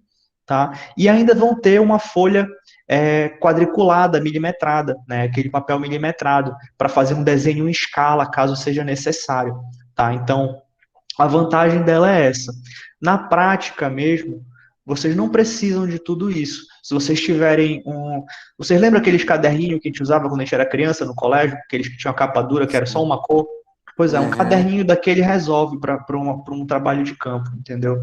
E é baratinho o caderninho daquele. Então, um Professor, daquele resolve. Oi. onde a gente consegue comprar essa daí, que é a prova d'água, hein? Importada? Olha, naquele site que eu estava mostrando aqui tinha antigamente. Deixa eu ver se ainda Porque essa existe outra aqui. aí, a minha irmã me deu uma. Ó, cadernetas de campo. Só sei a do Geologia BR. Olha, tá aqui, ó. Mas eu acho que vocês não vão querer comprar, não. Não, não vou não. Olha o preço. Eu gostei daquela de R$ 25, que é a primeira, aquela é boa. É. Ó, tá aqui, ó. A mais barata Meu é essa, Deus, 85 cara. impermeável. Por que tá diferente o preço dessa? Ah, tá. É porque essa daqui é de 360 folhas. 360 folhas, então ela é mais grossa, por isso que ela é cara, né? Então, Ah, 85 ainda tá bom o preço. tá bom nada, tá caro, pô. A caderneta padrão, ó, é 25 conto. Tá aqui, Mas ó. ela é A loja impermeável, vende essa aqui, ó. outra. Mas, meu amigo, tu só vai usar uma vez isso. Tu vai gastar Ah, então. 85. É porque eu já tenho da outra já. Quando a gente vai para a empresa dá isso aqui, a empresa fornece a caderneta, tá? Eu tenho lá no instituto, eu não tenho como mostrar para vocês aqui, mas eu ganhei de presente uma caderneta acho que era da Docigel, bonita caderneta, capa dura, com toda a padronagem de como a empresa fazia as coletas de amostra, tudo, as tabelas, tudo pronta já na caderneta. Então, as empresas geralmente já têm o seu modelo padrão, tá? Quem estiver pensando em comprar, tá, caderneta, vou dar um exemplo, não é recomendação, tá? Até porque tem mais barato que isso aqui, né? Então, olha só, aqui a caderneta que eles fazem nessa loja aqui, R$ 25. Por dentro ela vai ter aquelas mesmas informações que a gente falou já anteriormente. Aqui eles vendem um kit com 5 por R$ 100, né? Então, na verdade aqui é pague 4, leve 5, né? Que ganha uma Dá de se grátis juntar. pelo valor de 4, né? A SBG, né, que é aqui, ó, a Sociedade Brasileira de Geologia, SBG, que faz essa caderneta aqui, tá? Normalmente eles vendiam a unidade dessas cadernetas quando era nos congressos, assim, que tinha, eles sempre tem um stand, eles vendiam lá, era em torno de, na época, em torno de R$ 20, R$ 18 uma caderneta dessa daqui, tá? Porém, se vocês se juntarem, entrarem em contato com o responsável da SBG aqui na região norte, eu não lembro, não sei quem é o presidente atualmente, tá, da SBG, mas se vocês entrarem na internet e descobrirem quem é, entrarem em contato com ele e falar assim, olha, a gente quer 20 cadernetas, um pacote. Aí sai bem mais em conta, entendeu? Ele vende o pacote fechado. Outras turmas nossas já fizeram isso, tá? Compraram bem barato, conseguiram comprar, tipo, a R$ 10, R$ 15 a unidade. Então, se puder gastar pouco, assim, nessa faixa de R$ 10, R$ 15, é melhor comprar uma dessa do que comprar um caderninho daquele de É, 90 folhas, tá? Porque ela vai durar mais tempo do que um caderninho daquele, tá? Então, só para exemplificar aqui, tá? Então, outro equipamento nosso, né? Então, tá aqui as especificações da caderneta, né? Isso que a gente não precisa falar. O próximo equipamento de campo que a gente vai ter é o GPS, tá? Então, esse aqui é um modelo bem atual, tá? Da Garmin, né? Infelizmente não é esse modelo que a gente tem lá no Instituto disponível, a gente tem uns modelos mais antigos lá, né? Mas basicamente as funções são sempre as mesmas, só muda o local de onde estão os botões, mas eles funcionam da mesma forma, tá? Então sempre vai ter um botão de ligar e desligar, tá aqui o número 1, que é esse botão bem aqui, e esse botão também acende a luz da tela, sempre no GPS é assim que funciona, tá? Se eu seguro o botão, eu ligo ou desligo o aparelho. Se eu só pressiono e solto, ele acende a luz da tela. Então é assim que funciona a maioria dos GPS, né? O segundo botão é o botão do menu, né, para acessar as opções gerais, então sempre vai ter um botão menu no GPS, tá? Sempre a gente vai ter uns botões com as setinhas para percorrer os menus, tá? Então, para mudar as opções, então a gente sempre tem um botão de seta. A gente sempre vai ter um botão para retroceder, para voltar para a opção anterior. E no caso desse GPS específico e alguns outros modelos, esse botão 5 bem aqui, tá? Além dele ser um botão que eu posso pressionar para selecionar alguma coisa, ele funciona como se fosse um joystickzinho. Então eu consigo apertar ele para cima, para baixo, para esquerda e para direita, para mover as opções, seja no menu ou seja para fazer rolagem no mapa, né? Para mover o mapa na tela do GPS também, tá? Então ele serve para isso. Tá? Então, a maioria dos GPS atualmente tem essas funções. Tá? Por último, a gente vai ter aqui o nosso ArchiPad, que vocês já conhecem, né? Vocês já trabalharam com isso. Né? Vocês lembram ainda como é que funcionava o aparelhinho lá?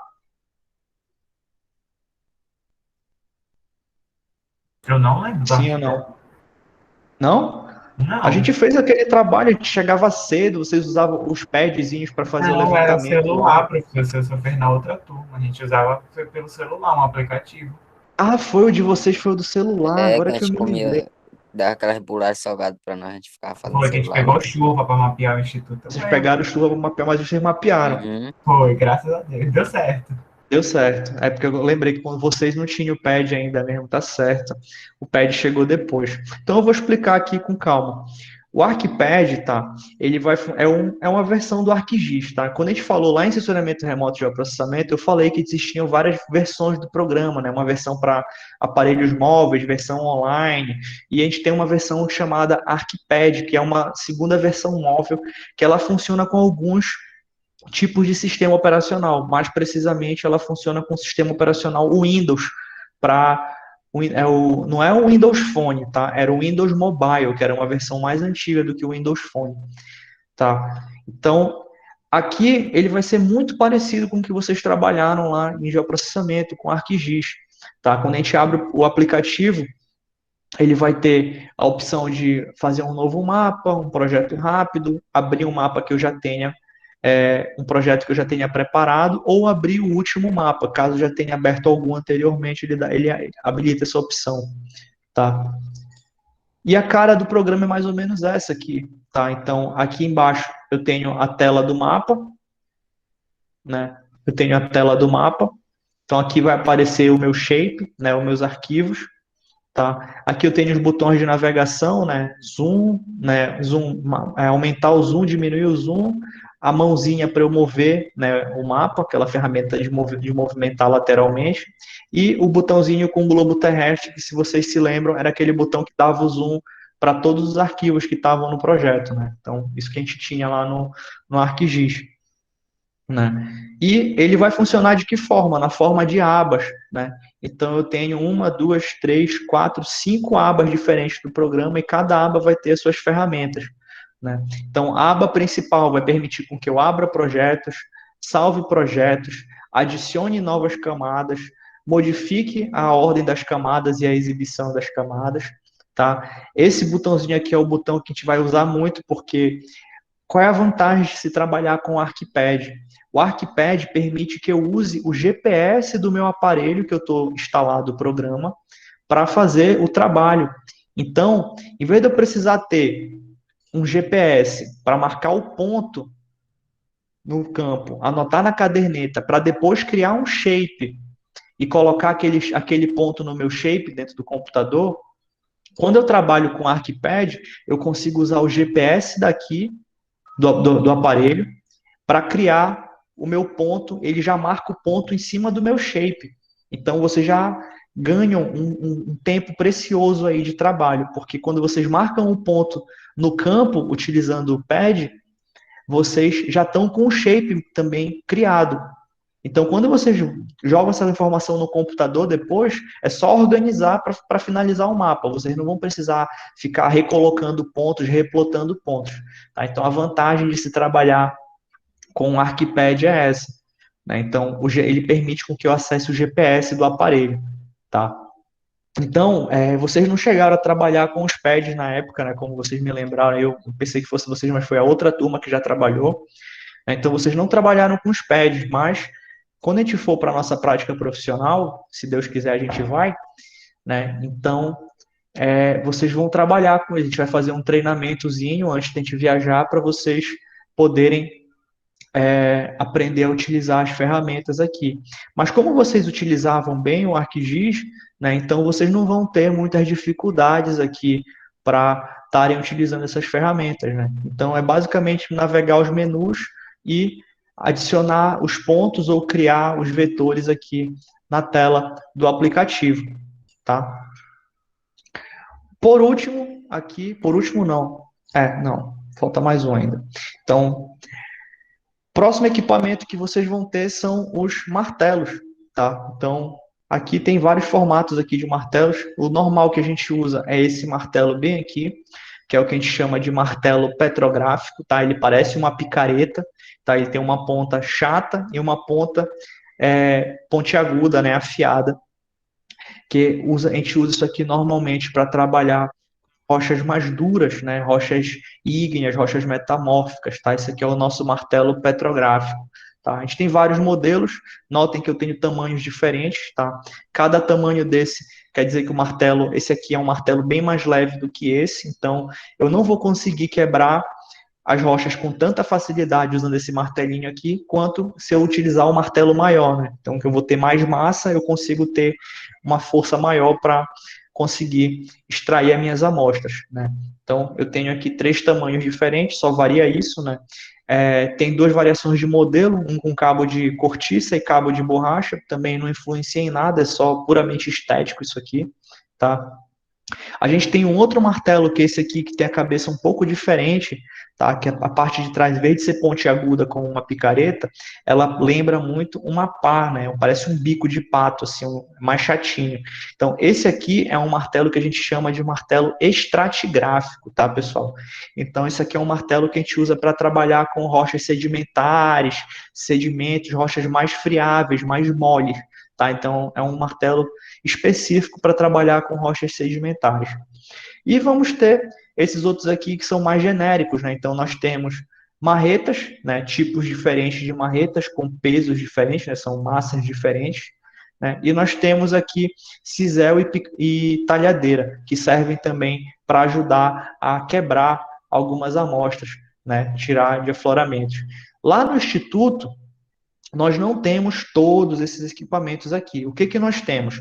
Nós temos martelos, tá? O martelo que nós utilizamos lá é desse modelo intermediário aqui, é o modelo médio, esse petrográfico, tá? Então, o martelo que vocês vão ter disponível é esse martelo aqui, inclusive dessa marca aqui, tá? Que é uma marca importada, tá? Os modelos que nós temos lá são esses de cabo, é esse modelo médio, mas com cabo azul, assim, cabo de vinil, né? Emborrachado. Então, é esse que vocês vão utilizar no campo, tá? E nós temos uma marreta dessas aqui. Eu não lembro se é dessa ou dessa agora, qual é o tamanho da marreta, mas nós temos uma marreta dessa aqui lá também, dessa mesma marca, para trabalhar no campo, tá? Então, são os equipamentos básicos, né? Como diz o próprio lema da geologia, né? Caso vocês não saibam, o lema do curso da geologia é uma frase em latim que diz cum mente et maleo, que significa com a mente e o martelo, que são as duas ferramentas do geólogo, né? Se não tiver a cabeça para pensar e o martelo para pegar a amostra, a gente não consegue trabalhar, não faz nada, tá? Professor, Oi.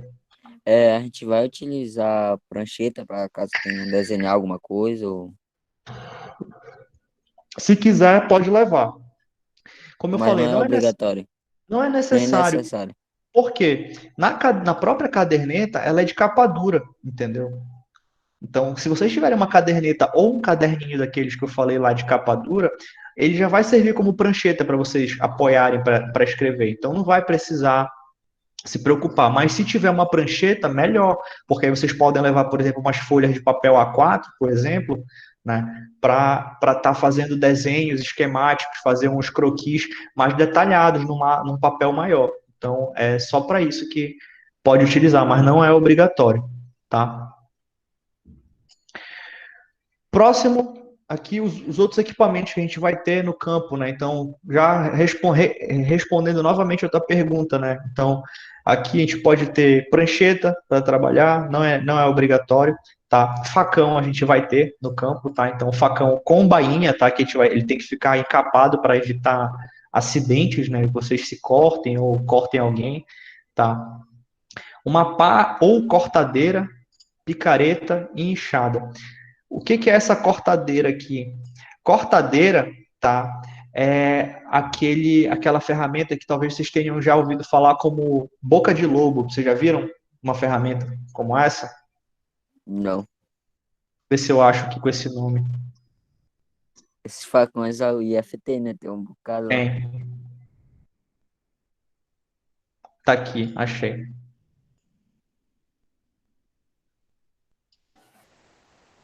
Já viram isso aqui? Sim, professor. Serve para cavar buraco? Ah, tá. Pois é, isso aqui o nome disso aqui é uma cavadeira ou cortadeira, ou aqui a gente costuma chamar de trado do tipo boca de lobo, né? Então, é isso aqui que a gente vai ter uma pá ou um desse para poder cavar buracos lá no solo para fazer amostragem, tá? Fazer alguma atividade. Picareta, né? Normalmente a gente não leva isso aqui no campo, tá? A gente não chega tanto, né? Enxada, a gente até leva uma enxada quando a gente vai para o campo com vocês, mas também não é obrigatório, tá?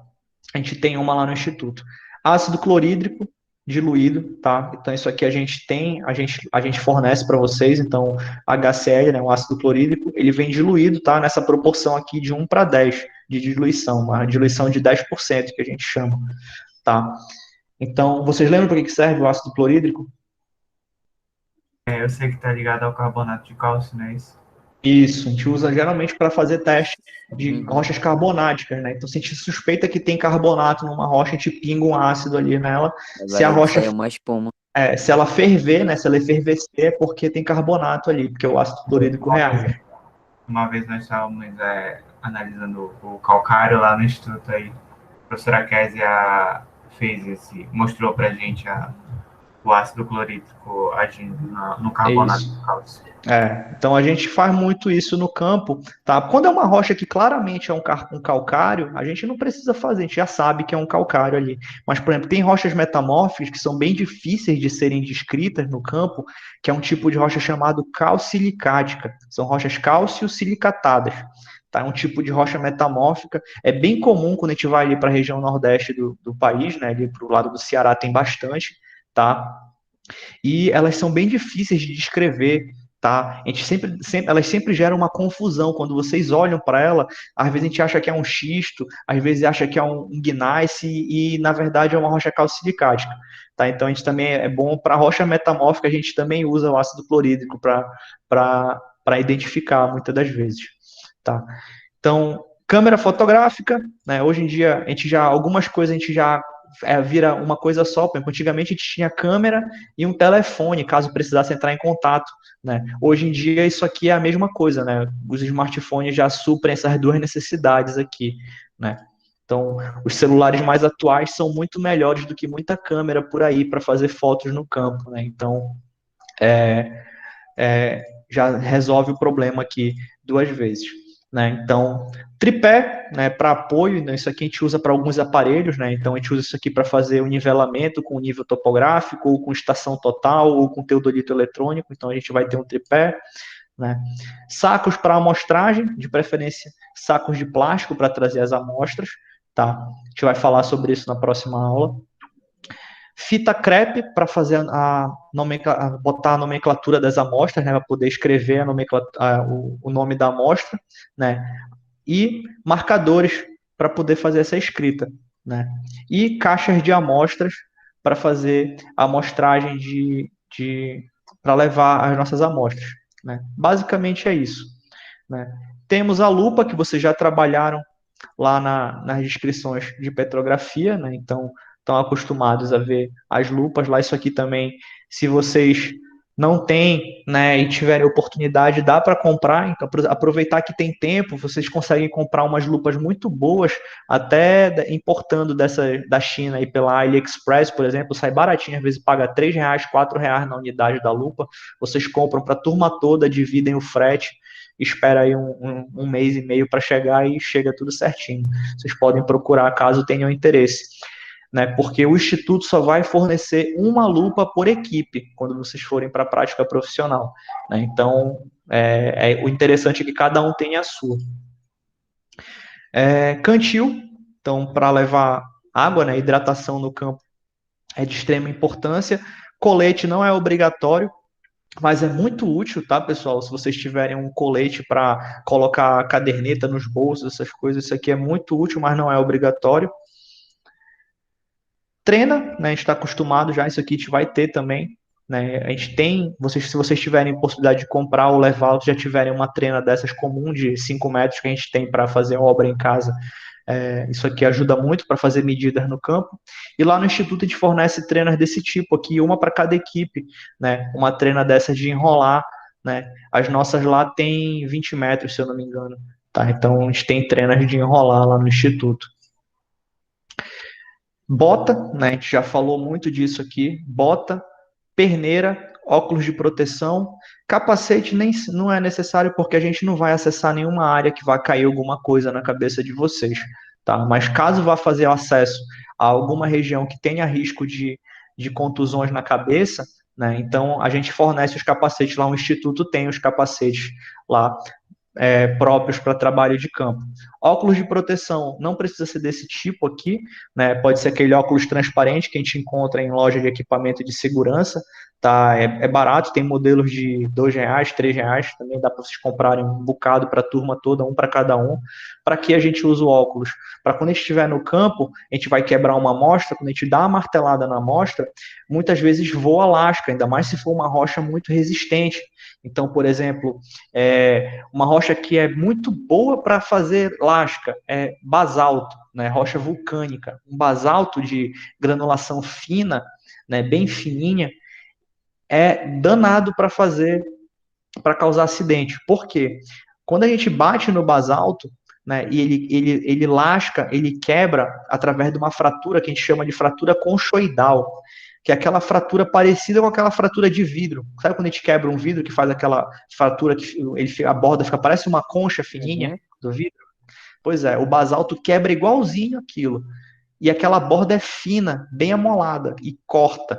Então, às vezes, quebra uma lasquinha pequenininha que voa, se pega no olho, entendeu? Parecido com quartzo, professor, quando quebra. Isso, parecido com a fratura do quartzo, aquela fratura conchoidal também.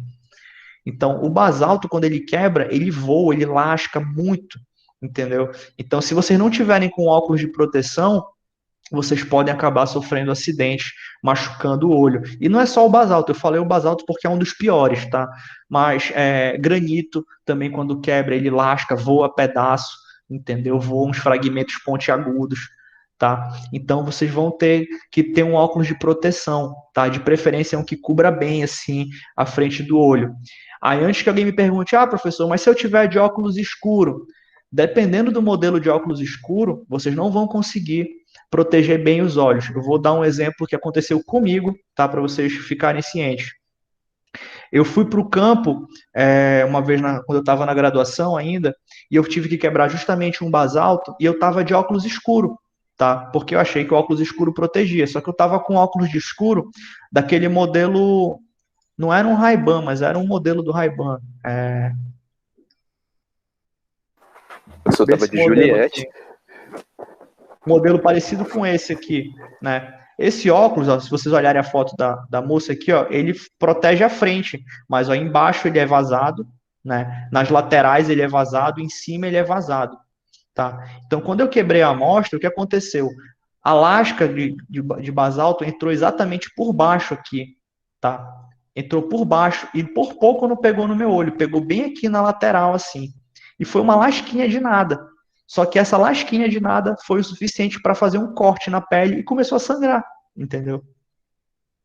Então, se tivesse pegado, lógico, eu não doeu, não fiquei, meu Deus, tive que voltar pro alojamento. Não foi isso, não foi um corte absurdo, mas cortou. Mas imagine se tivesse ido um pouquinho mais para cima essa lasca, tivesse pegado no meu olho. Então, um cortezinho desse seria no olho, não seria na pele em volta.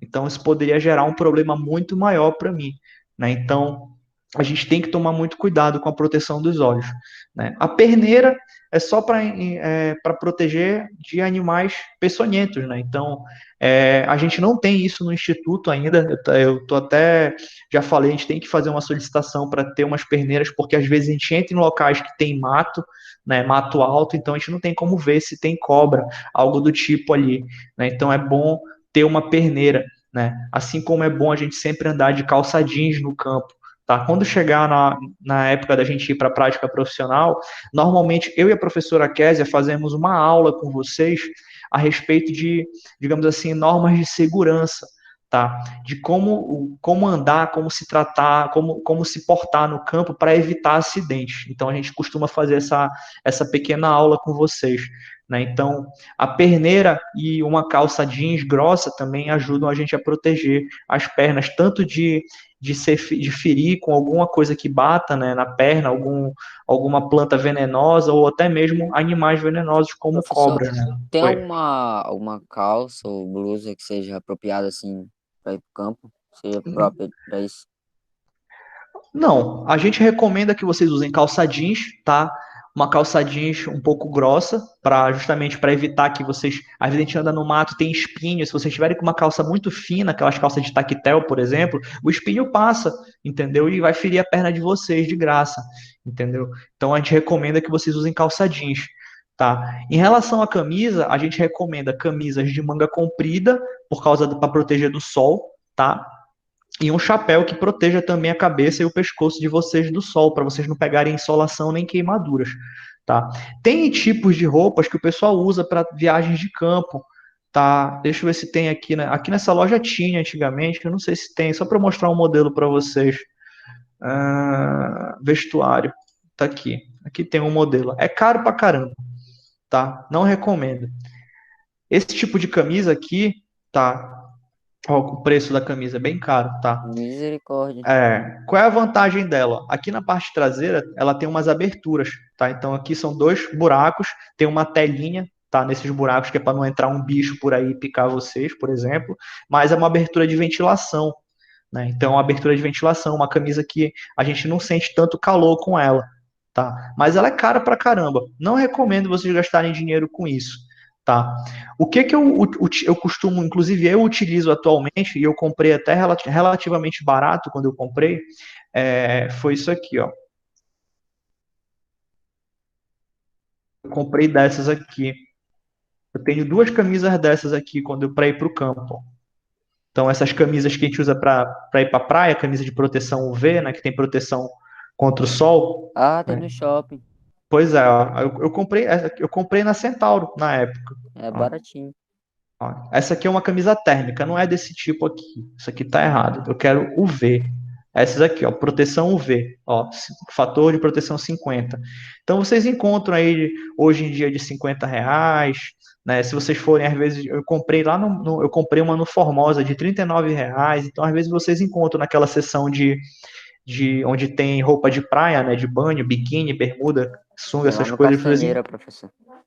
Pois é, vocês encontram essas camisas aqui. Qual é a vantagem? Essas camisas, elas são leves, elas não são tão quentes, tá? Porque elas não aquecem tanto, elas são bem fresquinhas, né? O tecido dela é bem fresco. E, por exemplo, eu tenho duas. Então, quando eu vou para o campo, né, na viagem de campo, vocês vão ver que cada dia eu uso uma dessas camisas. Por quê? Eu uso num dia a camisa, quando eu chego no alojamento à noite, eu lavo lá no banheiro, na hora que eu vou tomar banho, eu mesmo já lavo a minha camisa, aí eu espremo ela e boto para secar. Ela seca Ela rápido. seca rápido. Ela seca bem rápido. Então, onde a gente vai, os hotéis que a gente vai, tem ar-condicionado. Então, deixa pendurado no quarto lá para secar. No outro dia ela tá seca. Se ela não secar no dia seguinte, eu tenho mais uma para usar, entendeu? Então, eu sempre eu tenho duas, eu fico revezando ela e vou lavando e reutilizando nos outros dias, né? Então, eu utilizo hoje em dia essas camisas, elas são bem mais acessíveis, né? Elas protegem, né? E são baratas também, são mais acessíveis para a gente comprar. E por último, a bota, né, pessoal? Então, a bota é importante, tá? Porque questão de aderência, né? Então ela vai prevenir que vocês escorreguem no campo. Segundo, proteção, aqui a ponta geralmente é resistente, seja uma biqueira de plástico ou de metal, como é o caso do pessoal da engenharia vai pedir que vocês tenham uma bota com a biqueira de metal por dentro, para o caso de cair alguma coisa no pé de vocês, não esmagar os dedinhos de vocês lá no campo, não causar um acidente. Então, às vezes, a gente está numa pedreira, está trabalhando lá, tem alguns blocos assim de granito, por exemplo, maiores, às vezes rola então, para não cair, não esmagar o dedo de ninguém, então a gente recomenda que vocês usem botas. Obviamente, a gente não vai proibir vocês de irem para o campo se vocês não tiverem a bota, tá? Quem puder adquirir uma bota, ótimo. Quem não puder, vá de tênis, tá? Procure um tênis mais resistente para um tênis velho seu que tenha aí mais resistente para poder usar no campo, tá? Outro motivo de a gente usar a bota ela tem um cano alto, então ela fica até o nosso tornozelo, então ela previne também, né, como ela estabiliza muito o tornozelo e o pé, ela previne que vocês tenham torções também, tá? Então torcer o tornozelo no campo é muito ruim, né? A gente anda muito, às vezes a gente pisa em terreno muito irregular, então a gente acaba pisando de mau jeito, a gente pode acabar tendo uma torção no tornozelo. Então a bota também ajuda a prevenir esse tipo de problema. E sem contar que ela é bem grossa, né? Essas botas são de couro, né? Então vocês têm proteção no pé, né? Assim como a perneira protege a canela e a perna, a bota, se vocês, por exemplo, pisarem, tiver um escorpião, por exemplo, no chão, no mato, vocês pisarem no escorpião, o rabo do escorpião fica ali em cima justamente por isso, porque se um bicho pisa nele, automaticamente ele já pica o bicho que passou por cima dele. Então, se vocês pisarem no escorpião, ele vai picar a bota. O ferrão do escorpião, por exemplo, não atravessa o couro da bota de jeito nenhum. Então já é mais uma camada de segurança para vocês, tá? Em relação às botas, elas são caras, tá? Mas tem um modelo nacional, é dessa marca aqui. Ó, tem vários modelos, tá? E vocês acabam encontrando elas um pouco mais em conta, tá? Não é barato, como eu disse, tá? Olha só, são botas que custam na faixa aí dos 120, R$ 150, dependendo do modelo, tá? mas elas Tá bem melhor. vão fornecer uma proteção melhor para vocês, tá? Vão fornecer uma Eu uso proteção umas botas melhor de para 500 vocês. reais, professor. Porque se vocês forem olhar, por exemplo, aqui, ó, essa aqui é uma marca que eu gosto pra caramba, muito boa, já tive uma dessa, mas é cara que dói. Até que tem uma mais barata, eu tenho uma Butterhead de 169 aqui, até que não tá tão caro. Mas eu tenho aqui, ó, de 200, essas são boas, ó. Essa aqui é o modelo mais caro, ó. Olha só o preço, 300 reais, né? Então, dependendo do modelo, vocês vão encontrar. Se vocês forem pegar, tem outra marca que é muito boa de bota, esqueci o nome agora. Ver se eu acho aqui pesquisando por bota.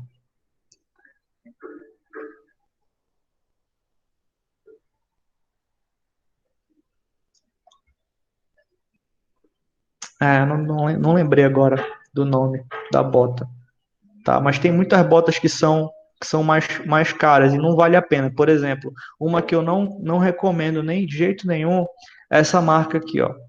West Coast eu não recomendo, tá? São botas que vocês vão olhar, elas são bonitonas, ó. Tá vendo? São umas botas bonitas. Só que elas são botas duras pra caramba, tá? Então é uma bota que não vai ser confortável vocês utilizarem isso aqui no campo, tá? O West Coast não é muito confortável. Lembrei a marca, essa daqui, ó. Essa aqui é muito boa, é muito confortável, mas elas são mais caras também. Aqui, ó.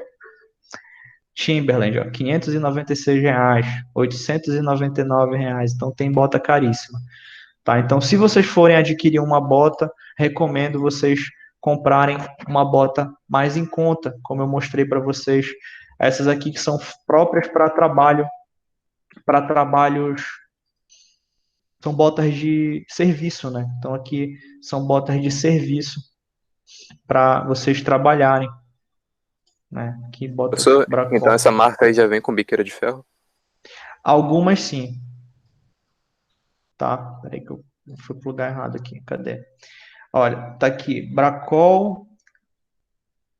Essa daqui, ó, o bico dessa aqui, ó, R$ 125 na Americana. Essa daqui é de PVC, a biqueira dela, tá? Então tem um plástico bem duro aqui por dentro para proteger, tá? Para o pessoal da mineração, tá? Da engenharia de minas, né? Eles vão exigir que a bota seja com biqueira de aço, tá? Eu não sei se essa aqui é com biqueira de aço, mas a com a biqueira de aço já é mais caro. Eu acho que essa aqui é com biqueira de aço, pessoal. Tá? Só para a gente finalizar aqui a nossa aula de hoje. Nada, é de PVC também essa daqui. Então, Bracol.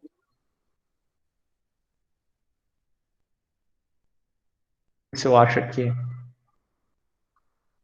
Essa aqui eu acho que é de aço.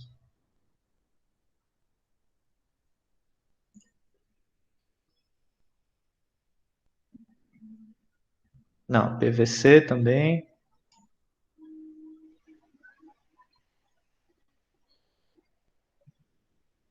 PVC. Só tem de PVC aqui. Infelizmente eu não achei com a biqueira de aço. Oi? Mas de aço é só aquelas mesmo, acho que já são padronizadas, sabe? Que o povo da Isso. Serra usando. Vocês vão encontrar desse modelo aqui, ó. É isso aí mesmo que eu tô falando. Tá? Essas com biqueira de aço. Essas aqui, tá? De enfiar o pé, elas não são tão desconfortáveis quanto parecem. Mas, obviamente, elas não são também tão seguras quanto as botas que tem cadarço, tá, pessoal? Professor, Oi.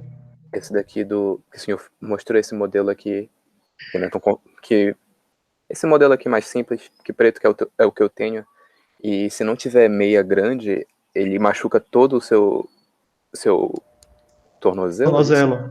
Isso. É verdade. Ele faz calo, arranha bastante aqui. Então tem que ter uma meia grossa e que seja uma meia que vá até a metade da perna, pelo menos, aí para ela não ficar roçando. Essas botas, como eu falei, elas não são muito confortáveis, tá? Desse ponto de vista. E elas também não são tão seguras no pé quanto a de cadarço, que a de cadarço tu amarra, ela fica bem fixa, né? Essa daqui já aconteceu comigo quando eu trabalhei na Imerys, eu pisei numa parte lá de caulim que estava molhado na cava da mina, e quando eu fui, aí a bota cola no cauli, né, que é argila, né, então ela colou na argila molhada, quando eu levantei o pé para andar, a bota saiu do pé, entendeu? Ela saiu do pé, porque ela é só de enfiar o pé, né, tem um elástico aqui.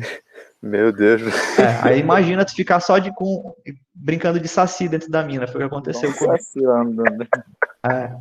Tá, então, essas botas aqui, mas essa é de biqueira de aço. O pessoal da engenharia de Minas, quando vocês forem para visita técnica nas empresas, lá eles exigem que vocês usem isso aqui, tá? Eu sempre discuto muito com eles em relação a isso, porque, enfim, vocês não vão acessar áreas que necessitem de fato disso, tá? Mas é norma da empresa, então essas aqui são mais baratas, vocês encontram baratinho isso aqui em Belém, mais barato do que isso, inclusive, né? E essa daqui é muito boa, eu tenho uma dessa aqui, desse modelo aqui. É bem confortável, biqueira de PVC, é a que eu uso para ir para o campo. Excelente, tá? Então, pessoal, por hoje a gente vai parar por aqui. Na nossa próxima aula, tá? A gente vai discutir algumas informações aqui a respeito de prospecção geoquímica, falar de amostragem de solo, procedimento de amostragem concentrado de bateia e como faz a amostragem também com sondagem a trado, tá? Então fica para nossa próxima aula, tá ok? Vamos usar a aula de sábado, tá? Para a gente conversar a respeito de alguma coisa que vocês tenham dúvida, tá? A respeito dos trabalhos, porque 1 hora no sábado não vai dar tempo para eu mostrar para vocês os vídeos e a gente discutir o que tem para falar sobre esses vídeos. Então, eu vou deixar essa aula aqui de amostragem, de prospecção, tudinho, para segunda-feira que vem, tá? Então, no sábado, a gente entra só para conversar a respeito dos artigos, tirar dúvida, tá beleza? Ok, professor, tchau. Bom dia para o senhor. Então, Bom dia, professor Vanderlei. Não foi com isso? Bom dia a todos. Deixa eu só ver aqui quem de vocês veio. Já botaram o nome na lista aí, né? Bom dia a todos. Vou já começar Sim, a aula sim. agora. Etabita, Oi, professor. vamos organizar um horário de atendimento, tá? Como é que Tá estás bom. hoje à tarde? Hoje Hoje à tarde, como é que você está? eu tô livre. Tá, você pode ir às 14 horas? Posso. Então tá, vamos marcar às 14, tá? Tá Eu te bom. passo o link ou pelo próprio WhatsApp, tá bom? Como Tá bom. for melhor para